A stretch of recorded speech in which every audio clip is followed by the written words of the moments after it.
है वक्त बड़ा अनमोल, अब न इसे गंवाना है। हिंदी में अच्छे अंक कैसे प्राप्त करें, ये आज जानना है। समझ कर लिखने से याद उत्तर हो जाएगा, लिखे उत्तर जो वही कहती है युवक भारती। नमस्कार मेरे प्यारे दोस्तों, आज के इस वीडियो में आप सबका हार्दिक स्वागत। बहुत सारे विद्यार्थियों ने पूछा था कि हिंदी में अच्छे अंक पाने हैं तो उसके लिए क्या करना चाहिए, हिंदी पाठ्य पुस्तक की पढ़ाई कहाँ से शुरू करनी चाहिए। बच्चों, ये आपकी जिज्ञासा तो स्वाभाविक ही है, क्योंकि एक तो पाठ्य पुस्तक नया है, प्रश्न पत्र का प्रारूप भी नया है। तो पढ़ाई करते वक्त हर विद्यार्थी के अंदर इस तरह के सवाल उठना, इस तरह की शंकाएं उत्पन्न होना तो स्वाभाविक ही है। और इसीलिए आज ये वीडियो आपकी शंकाओं का और जिज्ञासा का शमन करने की कोशिश है। तो बच्चों, किसी भी विषय का अध्ययन करने से पहले आप लोगों को एक मंजिल तय करनी होगी कि इस विषय में मैं कितने अंक हासिल कर सकता हूँ। क्योंकि बच्चों, आज तक का बोर्ड का रिजल्ट हम यदि देखते हैं तो 90 से यानी 90 से ज़्यादा अंक हिंदी विषय में प्राप्त हो सकते हैं। इतना ही नहीं तो यहाँ तक कि 99 यानी 99 तक अंक भी हिंदी विषय में छात्रों को हासिल हुए हैं। तो इस प्रकार आप भी अधिक अंक प्राप्त कर सकते हो यदि आप सही तरीके से पढ़ाई अध्ययन करें। और इस हेतु इस विषय का अध्ययन कैसे करें, यह विषय मैं आपके लिए लेकर आई हूँ। तो सबसे पहले आइए जानते हैं कि वीडियो में क्या है। इसके साथ ही 2021 में परीक्षा देने वाले विद्यार्थियों के लिए भी एक सूची लगाने वाली हूँ, जिसमें कुछ पाठ ओमिटेड यानी 2021 में परीक्षा देने वाले छात्रों को वो पाठ पढ़ने नहीं हैं। विद्यार्थियों, इस सूची पर भी गौर करें। अपने नोटबुक या हिंदी की टेक्स्ट बुक में मार्किंग कर लीजिए कि फला फला पाठ, ये सूची में दिए गए पाठ इस बार आपको 2021 में परीक्षा देने वाले छात्रों को पढ़ने नहीं हैं। उनके लिए पूछा जाएगा। उस प्रश्न पत्र को कृति पत्रिका कहते हैं और इसकी रिटन एग्ज़ाम होगी और 20 अंकों के लिए आपकी मौखिक परीक्षा यानी ओरल एग्ज़ाम होगी। ये टोटल 100 मार्क्स की तैयारी आपको कैसे करनी होगी, तो जानेंगे सबसे पहले हम लिखित परीक्षा के बारे में। अब क्या जानना होगा इसके लिए बच्चों? तो सबसे पहले हिंदी अध्ययन करते समय मेरी पहली और महत्वपूर्ण सूचना यह है कि पाठ्य पुस्तक के विभाजन को समझना। आपके अध्ययन की सुविधा के लिए कुल मिलाकर सभी पाठों की सूची आपके सामने मैं रखने वाली हूँ इस वीडियो में। लेकिन उस अनुक्रमणिका का और दिए हुए अभ्यास क्रम का यदि आप उसका विभाजन ठीक तरह से समझ लेंगे, विश्लेषण समझ लेंगे, तो पढ़ाई के लिए आपको सुविधा होगी।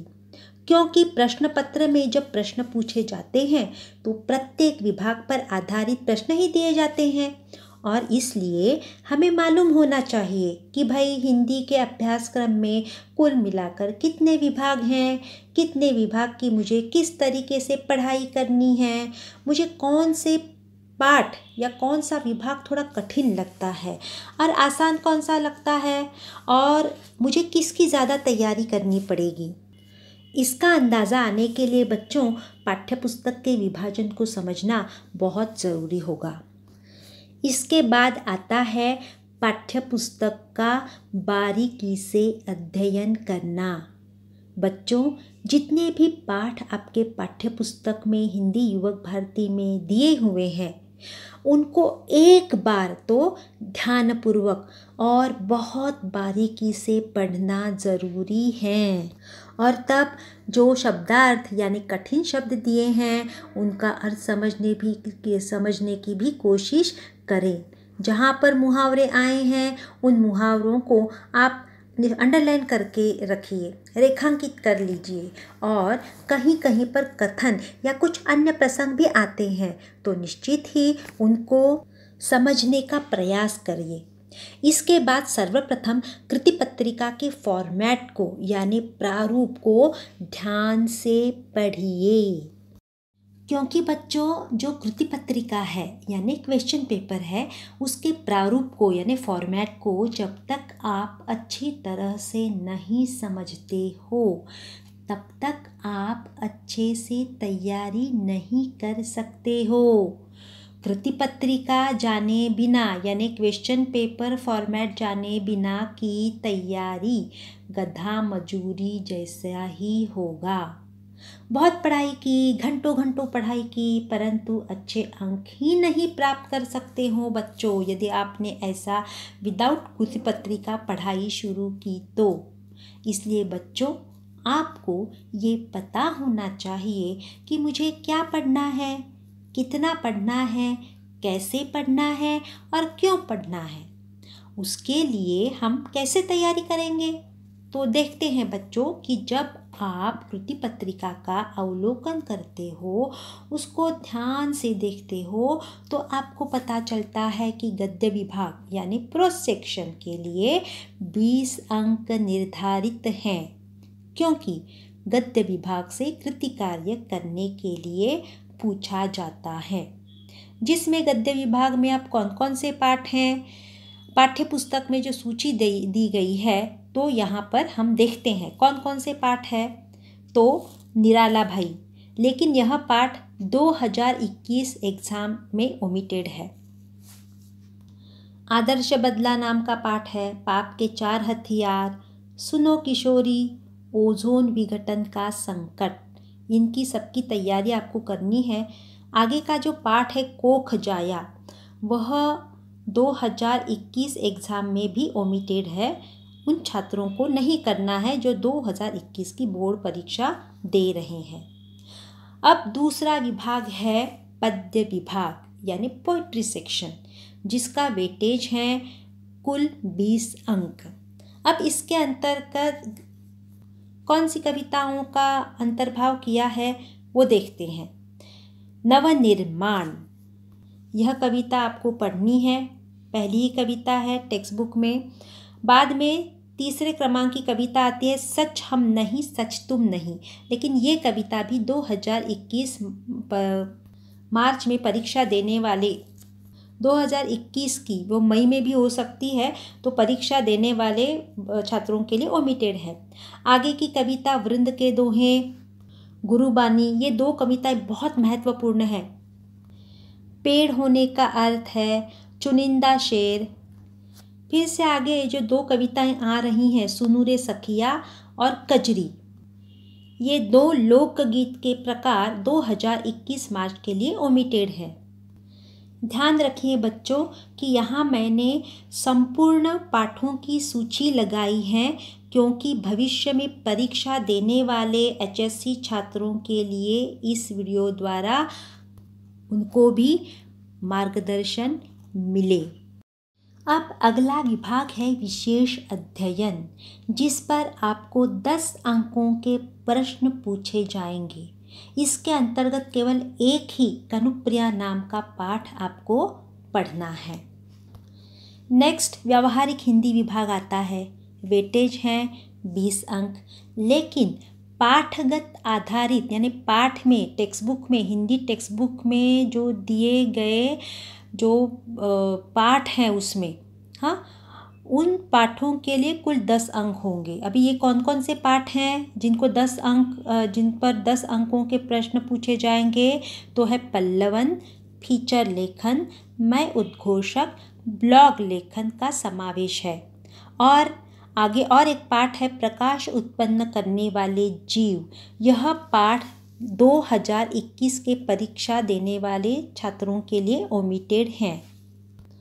अब अपठित गद्यांश, यह भी व्यावहारिक हिंदी के अंतर्गत ही होगा, जिसका वेटेज है 6 अंक, और इसी के अंतर्गत पारिभाषिक शब्दावली, जिसे टेक्निकल टर्म्स कहते हैं, वो 4 अंकों के लिए पूछे जाएंगे।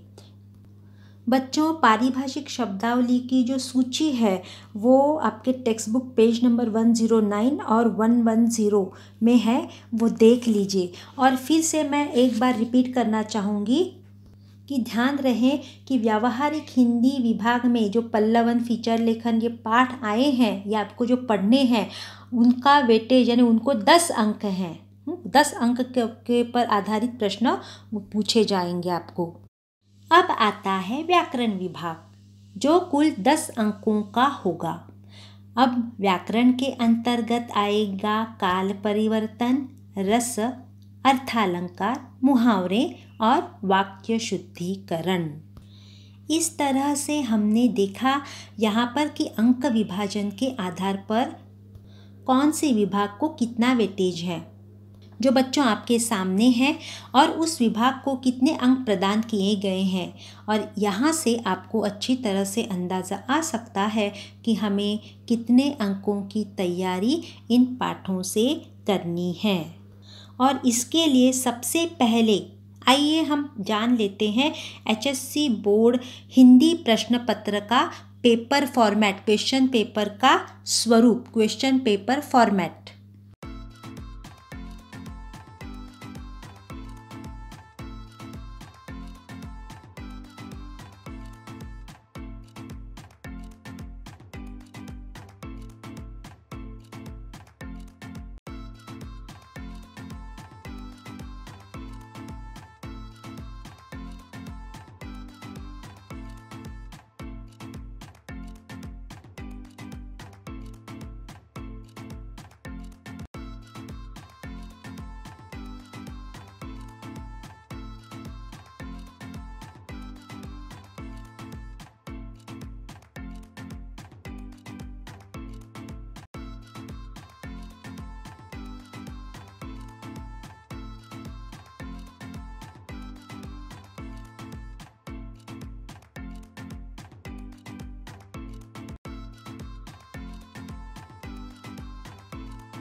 तो देखिए कि आपको स्क्रीन पर दिखाई दे रहा है कि अच्छा अंक लाने के लिए आपको सबसे पहले इस तरह की योजना या एक नियोजन करना होगा, प्लानिंग करना होगा।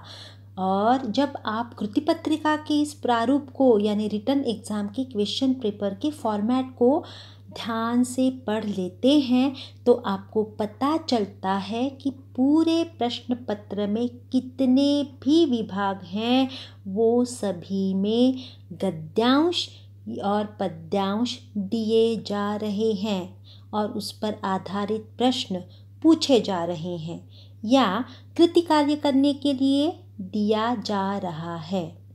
तो इस संदर्भ में सबसे पहला पॉइंट है संजाल पूर्ण करो या आकृति पूर्ण करो, जो कि हर विभाग में आपको पूछा जाएगा और पूरे मिलाकर के 7 गद्यांश दिए जाएंगे और उस पर आधारित लगभग 7 संजाल पूर्ण करो या आकृति पूर्ण करने के लिए कहा जाएगा, जो कि 2-2 अंकों के लिए होगा। इस तरह ये संजाल पूर्ण करो या आकृति पूर्ण करो कुल 14 अंकों के लिए आपको पूछा जाएगा, जो कि आपके गद्यांश या पद्यांश पर ही आधारित होगा और उसे ध्यान से पढ़ करके, समझ करके, आकलन करके ज्यों का त्यों आपको उत्तर लिखना है। अब हम बढ़ते हैं दूसरे मुद्दे की तरफ। यहाँ शब्द संपदा के अंतर्गत सभी 7 गद्यांश पर आधारित कृति कार्य दिए जाते हैं। तो यहाँ पर ध्यान देना है कि शब्द संपदा के अंतर्गत क्या क्या आता है। तो अर्थ आता है, समानार्थी शब्द जिसे हम सिमिलर वर्ड्स कहते हैं, पर्यायवाची शब्द पूछे जाएंगे। बच्चों, समानार्थी और पर्यायवाची का मतलब लगभग सेम ही होता है। तो पर्यायवाची है, विलोम यानी विरुद्धार्थी शब्द बताना है आपको। फिर अनेक शब्दों के लिए एक शब्द, प्रत्यय, उपसर्ग, कृदंत, तद्धित, लिंग, वचन, भिन्नार्थक शब्द, इन सभी की तैयारी आपको शब्द संपदा के अंतर्गत करनी है और इसके लिए कुल 14 अंक हैं। इसके आधार पर ही देखिए कि आपके 7 गद्यांश और पद्यांश दिए जा रहे हैं और सभी पर आधारित अभिव्यक्ति और स्वमत के लिए कृति कार्य करने के लिए यहाँ पर आपको दिया जाएगा। इस तरह से यहाँ पर इन प्रश्नों का जो वेटेज दिया है उसके लिए कुल 14 अंक रखे गए हैं। अब अगला मुद्दा आता है अभिव्यक्ति। अब अभिव्यक्ति का मतलब क्या है बच्चों? तो अपने विचारों को अपने शब्दों में व्यक्त करने के लिए जो विषय दिया जाएगा उससे संबंधित आपको इसकी तैयारी करनी है। पाठ से संबंधित गद्यांश में जो उसका केंद्र बिंदु होगा, जो कंटेंट होगा, जो थीम होगी, उससे ही जुड़ा हुआ कोई वक्तव्य, स्टेटमेंट या कथन आपको दिया जाएगा और उस कथन के पक्ष में आपको अपने विचारों को स्वतंत्र रूप से व्यक्त करना है, अपने शब्दों में लिखना है। जैसे वृंद के दोहे कविता पर आधारित चादर देखकर पैर फैलाना बुद्धिमानी कहलाती है, इस विषय पर अपने विचार व्यक्त कीजिए। इस प्रकार का अभिव्यक्ति का प्रश्न जो है वो यदि पूछा जाएगा स्वमत के लिए 2 अंकों का होगा वो। तो वृंद के दोहे में जो दोहा आया है उस बारे में, उस बाबत आपके शब्दों में आपको वहाँ पर विचार लिखने हैं और इसलिए बच्चों आपको पहले से ही समझकर इसका अभ्यास करना चाहिए। शब्द संपदा और अभिव्यक्ति ये दोनों का आपको लिखकर अभ्यास करना चाहिए। अब साहित्य संबंधी ज्ञान, ये गद्य पर आधारित 2 अंकों के लिए और पद्य पर आधारित यानी पोइट्री सेक्शन पर आधारित 2 अंकों के लिए आपको पूछा जाएगा। इस प्रकार इसका वेटेज है कुल 4 अंक। अब साहित्य संबंधी सामान्य ज्ञान की तैयारी के लिए क्या करना है आपको? तो बच्चों, आपकी पाठ्य पुस्तिका में हर पाठ के अंत में जो साहित्य संबंधी सामान्य ज्ञान पर आधारित कृति कार्य करने के लिए प्रश्न दिए गए हैं, उन्हीं में से ही पूछा जाएगा। तो अब उसके उत्तर कहाँ मिलेंगे आपको? तो बच्चों, पाठ्यपुस्तक में हर पाठ या कविता प्रारंभ होने से पहले प्रस्तावना विभाग दिया गया है, जो ऑरेंज कलर में हाइलाइटेड है। उसमें जो प्रमुख कृतियाँ और विधा परिचय दिया गया है, वहाँ से आपको पढ़ना है, वहाँ से आपको तैयारी करनी है। और हाँ, ये जो लेखक की प्रमुख कृतियाँ वहाँ दी है या कवि की प्रमुख कृतियाँ दी हैं, तो वो आप एटलीस्ट 2-2 किताबों के नाम याद रखने की कोशिश कीजिए या बाय हार्ट कर लीजिए। तथा बच्चों, मेरे हर वीडियो के अंत में स्वाध्याय पूरी तरह से जहाँ मैंने दिया है, वहाँ पर भी मैंने इसके आंसर्स जो है वो अच्छी तरह से दिए हुए हैं, तो आप वहाँ पर भी जाकर देख सकते हो, तो आपको समझ में आ जाएगा। अब आगे है कविता का रसास्वादन, जो आपको 6 अंकों के लिए पूछा जाएगा। अब पाठ्य पुस्तक में कितनी कविताएं हैं उस पर तो हमने पहले ही चर्चा कर ली है। उन्हीं कविताओं पर आधारित प्रश्न यहाँ पूछा जाएगा। रसास्वादन में आपको बच्चों ऑप्शन मिलेगा, यहाँ पर विकल्प होगा, यानी आपको 2 प्रश्नों में से 1 प्रश्न लिखना है। अब आपके इसके लिए बच्चों आपको सबसे पहले देखना पड़ेगा कि आपके पाठ्य पुस्तक में जो पेज नंबर 110 पर रसास्वादन के जो मुद्दे हैं, शीर्षक, रचनाकार कविता का, कविता की जो थीम है, केंद्रीय कल्पना है, उस पर भी आपको एक्सप्लेनेशन देना पड़ेगा। रस अलंकार ने यहाँ पर आप मुहावरे वगैरह जो आए हैं उसका भी उल्लेख कर सकते हो। प्रतीक विधान ने सिंबल, तो कौन सा प्रतीक का उपयोग किया है, सिंबल का उपयोग किया है, उसका भी स्पष्टीकरण यहाँ देना पड़ेगा। कल्पना क्या है वह भी देना पड़ेगा। और आपको हर कविता की पसंद की पंक्तियाँ, यहाँ पर आपको हर कविता की 2-2 पंक्तियाँ जो है, काव्य पंक्तियाँ, वो आपको यहाँ पर दर्ज करनी पड़ेगी, यहाँ पर लिखनी पड़ेगी। तो वो भी आपको थोड़ी बाय हार्ट करनी पड़ेगी। पसंद की पंक्तियाँ वहाँ पर लिखनी है, तथा प्रभाव और संपूर्ण कविता पसंद आने के कारण। तो यहाँ पसंद आने के कारण यानी यदि आप कविता का अच्छी तरह से पढ़ाई करोगे, आप उसको समझोगे, तो यहाँ पर आपको रट्टा मारने की ज़रूरत नहीं पड़ेगी।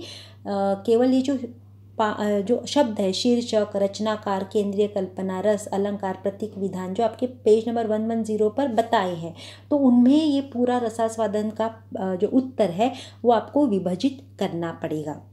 अब बच्चों, उत्तर ये रसास्वादन का कैसा होना चाहिए, ये अच्छी तरह से स्पष्ट होने के लिए मैंने कविताओं पर जो वीडियो बनाए हैं, तो उसमें मैंने पढ़ाई के निर्देश और कुछ इंस्ट्रक्शंस दिए हैं, ताकि आपको बाय हार्ट न करना पड़े वो उत्तर, और आप अच्छी तरह से उत्तर लिखने में आपको आसानी हो। तो आप वो स्वाध्याय में मैंने दिए हैं, वो आप अच्छी तरह से देख सकते हो। दिशा निर्देश, हाँ, स्वाध्याय के दिशा निर्देश वो आप जरा पढ़िए, वो अंत में दिए हैं। और बच्चों, रसास्वादन में और एक मुद्दा है, जो कविता पसंद आने के कारण। तो ये लिखने के लिए आप जो कविता की जो प्रस्तावना होती है, टेक्स्ट बुक में जो प्रस्तावना दी है, उसका भी आप उपयोग कर सकते हो। और इसी कारण मैंने वीडियो में गेयात्मक तरीके से, जो पहले शब्द से जो गेयात्मक तरीके से आपको स्पष्ट करती जा रही हूँ, वो आप सुनोगे, उसको समझोगे और 2-4 बार सुनोगे, तो अपने आप वो आपकी कविता गुनगुनाने लगोगे आप। और उन पंक्तियों का उपयोग आप रसास्वादन के लिए आराम से कर सकते हो। केंद्रीय कल्पना में लिख सकते हो, प्रतीक विधान में लिख सकते हो, और पसंद की पंक्तियाँ जो है वो तो आपको बाय हार्ट करनी है, तो वो भी आपकी हो जाएगी। और कविता पसंद आने के कारण यह भी आपका हो जाएगा। तो आप देखिए ज़रा वो वीडियो जो है वो पहले से आप देखिए, और बाद में स्वाध्याय में भी मैंने रसास्वादन का अच्छी तरह से आपको टू द पॉइंट उत्तर दिया है। लेकिन मुझे ऐसा लगता है कि एक बार आप कंटेंट को समझोगे और क्या लिखना है ये एक बार आप समझोगे तो आप अपने शब्दों में अच्छी तरह से ये उत्तर की तैयारी आप कर सकते हो। केवल आपको बाय हार्ट करना पड़ेगा कि जो मुद्दे लिखने हैं, शीर्षक, रचनाकार, केंद्रीय कल्पना, रस, अलंकार, प्रतीक, विधान, ये मुद्दे आपको याद रखने हैं कि कहाँ किसके बाद क्या क्या लिखना है, किसके बाद क्या लिखना है। और यही फॉर्मेट आपका हर कविता के रसास्वादन के उत्तर का रहेगा होगा। बच्चों, वृंद के दोहे और गुरुबानी, इन दो कविताओं के वीडियो में मैंने स्टार्टिंग से ही जो मैं बता रही हूँ गेयात्मक यानी गा के बता रही हूँ, तो पहले शब्द से ही उत्तर शुरू हो रहा है। यानी मैं जो गुनगुना रही हूँ आप 2-4 बार सुनोगे, उसको पहले समझना है और सुनोगे और बाद में अपने आप गुनगुनाने लगोगे। और यही गुनगुनाने वाली जो पंक्तियां हैं वही आप वाक्य के रूप में उत्तर में उपयोग में ला सकते हो, अभिव्यक्ति के लिए भी और रसास्वादन के लिए। कहाँ पर? तो शीर्षक आपको पता चलेगा, रचनाकार भी आपको समझ में आएगा। जैसे मैं गा रही हूँ, युवक भारती 5 कविता वृंद के दोहे पढ़ने हैं, दोहों में वृंद कवि व्यावहारिक ज्ञान देते हैं, नीति परक होने के कारण पथ प्रदर्शक बन जाते हैं, नीति परक होने के कारण जीवन का सच्चा मार्ग दिखाते हैं। इस तरह से गाया है। इसका उपयोग आप शीर्षक के लिए आपको हो जाएगा, रचनाकार पॉइंट में आपको आराम से याद रख सकते हो। आगे का भी जो स्पष्टीकरण है, वो जो केंद्रीय कल्पना, ये जो पॉइंट है रसास्वादन का, इसके लिए जितना याद है वहाँ पर आप लिख सकते हो। प्रतीक विधान में भी आप लिख सकते हो, कल्पना भी में भी लिख सकते हो, जो आगे का स्पष्टीकरण है। अभी जो आपको मैंने गा के दिखाया वो आप जो कविता पसंद आने के कारण है कि मुझे ये कविता क्यों आई है पसंद, कि दोहों में वृंद कवि व्यावहारिक, दोहों में वृंद कवि व्यावहारिक ज्ञान दिया है और ये नीति परक है, इसलिए मुझे पसंद है। और नीति परक होने के कारण मुझे जीवन का सच्चा मार्ग भी यहाँ से दिखाई देता है, इसलिए मुझे आदि ये कारणों से, यानी ऐसे जो आप ये कविता गुनगुनाओगे, सुनोगे, पहले समझोगे, सुनोगे और गुनगुनाओगे तो आपका उत्तर आराम से तैयार हो जाएगा। दूसरी बात है कि पसंद की पंक्तियाँ, यहाँ पर मैंने जो दोहे हैं या पद है वो गाए हैं, उसको ऐसे एक रिदम में गाए हैं। तो आप जब पढ़ोगे पहली बार तो आप भी, भले ही आपकी आवाज़ अच्छी नहीं हो वगैरह, लेकिन आप खुद बड़ी आवाज़ में उसको जरा पढ़ने की कोशिश कीजिए उस रिदम में। हाँ, वीडियो सुनते सुनते रिदम में, तो उसमें से आपको कौन सी पंक्ति याद रखने के लिए ईजी है, तो ये आप तय कर सकते हो, क्योंकि आपको हर रसास्वादन के प्रश्न में पसंद की पंक्तियाँ ये तो लिखनी है, इसको तो बाय हार्ट करनी है। तो ये गुनगुनाते हुए भी यहाँ पर आपकी पढ़ाई हो सकती है। और बच्चों, मैंने जो वीडियो में जैसे जिस तरह से गुनगुनाया है, मैंने कोशिश की है ये जहाँ पर संभव है, क्योंकि वृंद के दोहे और गुरुबानी में संभव हुआ है।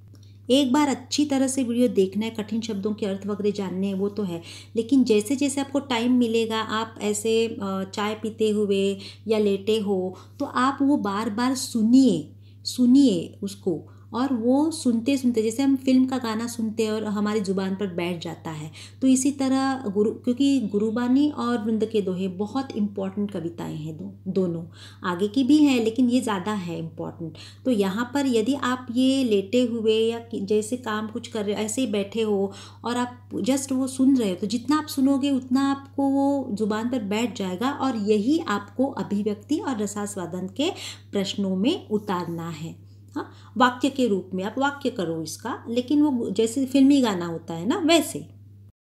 बच्चों, यहाँ पर रसास्वादन की बात चल रही है, लेकिन इसके पहले जो अभिव्यक्ति वाला प्रश्न, आपको दो प्रश्न अभिव्यक्ति वाले पूछे जाएंगे, तो उसके लिए भी ये जो गुनगुनाना है वो आपको बहुत फ़ायदेमंद और बहुत आसान आपको प्रश्न लिखने के लिए बहुत उपयोगी साबित होगा। बस आपको वो बार बार सुनना है और जो आपकी ज़ुबान पर है समझना है, बाद में सुनना है। तो यहाँ पर आपके ज़ुबान पर जो या आपको याद है वो आप उसमें उत्तर के रूप में लिख सकते हो। जैसे अभी ज्ञान की पूंजी बढ़ानी चाहिए। बच्चों, यहाँ पर अभिव्यक्ति के प्रश्न की मैं बात कर रही हूँ क्योंकि एक मुद्दा अभी मुझे लग रहा है कि आपको बताना चाहिए कि ज्ञान की पूंजी बढ़ानी चाहिए। इस विषय पर अपने विचार लिखिए अभिव्यक्ति में। तो यहाँ पर वीडियो में मैंने वृंद के दोहे और गुरुबानी, इसमें जो ज्ञानात्मक स्पष्टीकरण दिया है, तो ज्ञान के ऊपर वृंद का पहला ही दोहा है जिसका मैंने ऐसे ज्ञानात्मक स्टार्टिंग से ही दिया है, तो आप देख सकते हो, लेकिन थोड़ी सी हम झलक में दिखाना चाहूँगी आपको कि किस तरह से आप उपयोग कर सकते हो। तो विद्या सम धन नहीं जगत में कहत है सुजान रे, दान करने पर नाश न होता अन्य धन नाशवान रे, धन सत्ता शारीरिक संपत्ति भी ज्ञान से बराबरी ना कर पाते रे, क्योंकि ज्ञान की पूंजी ना खरीदी ना चुराई जा सकती रे। इसलिए विद्या धन का दान हमें करना ही करना रे, विद्या धन का दान कर सच्चा अमीर हमें बनना रे। देखो, यहाँ पर मैंने 2-3 पंक्तियाँ जो है वो कम कर दी है, पूरी की पूरी नहीं पढ़ी है, लेकिन यही आप गुनगुनाओगे और सुनोगे, उसमें से आप 4 भी पंक्तियाँ याद रखोगे, आपका उत्तर तैयार। हाँ, कि विद्या के समान इस जगत में तो धन नहीं है, ऐसा सुजान यानी बुद्धिमान लोग कहते हैं, क्योंकि दान करने पर वो नाश नहीं, जैसे हम दूसरा दान करते हैं तो वो नाश होता है, लेकिन विद्या धन जितना हम खर्च करेंगे उतना हमारा बढ़ता ही जाता है। और धन है, सत्ता है, शारीरिक संपत्ति है, ये सारी संपत्ति के प्रकार कभी भी एक ज्ञान की संपत्ति से बराबरी नहीं कर सकते, क्योंकि ज्ञान की जो पूंजी होती है वो कभी चुराई नहीं जाती है। और इसलिए हमें क्या याद रखना है कि विद्या धन का दान हमें जितना संभव उतना करना है। और तो ये गुनगुनाई हुई पंक्तियों का आप इस तरह वाक्य करके अभिव्यक्ति का उत्तर तैयार कर सकते हो, और इसी तरह आप इसका उपयोग, ये गुनगुनाने वाली पंक्तियों का उपयोग आप रसास्वादन के प्रश्न के लिए कर सकते हो। यानी स्वाध्याय में तो मैंने अलग तरह से प्रश्नों के उत्तर दिए ही हैं, लेकिन मैंने बार बार इस तरह से निर्देश भी दिए हैं, और जहाँ पर मैं पढ़ाती हूँ वहाँ पर मैंने कहा है कि आप बाय हार्ट मत करो, आप समझो और इस तरह से आप लिखने की कोशिश कीजिए।